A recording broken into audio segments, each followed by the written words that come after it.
Hi అండి. శనగపిండి వాడకుండా బియ్యం పిండితో చేసే చక్రాలను ఒకసారి ట్రై చేయండి.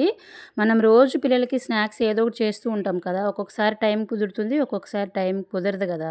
అలాంటప్పుడు మనం ఒకేసారి గనక ఇట్లా చక్రాలు చేసి పెట్టుకున్నామంటే, మనకు టైం లేనప్పుడు టెన్షన్ లేకుండా మనం వీటినైతే పిల్లలకి ఇవ్వచ్చు. ఈజీగా చేసుకోవచ్చు. వీటి కోసం నేనైతే ఒక కేజీ రైస్ తీసుకున్నాను. ఒక కప్పు మినపగుళ్ళు తీసుకున్నానండి.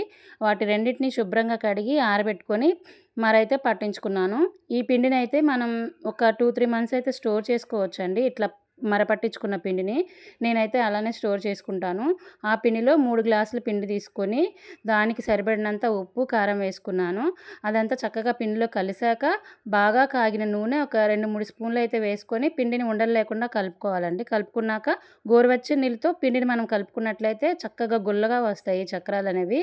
చక్కగా కలుపుకొని, మనం చక్రాలు ఎలా వేసుకుంటామో అలా వేసుకోవాలి. ఇలా మనం స్టోర్ చేసుకొని పెట్టుకోవటం వల్ల పిండి ఎప్పుడు కావాలంటే అప్పుడు మనం చక్రాలు ఈజీగా చేసుకోవచ్చు. టేస్ట్ కూడా చాలా బావుంటాయి. గుల్లగా ఉంటాయి. ఒక్కసారి ట్రై చేయండి. నచ్చితే లైక్ చేయండి. Thank you. బాయ్.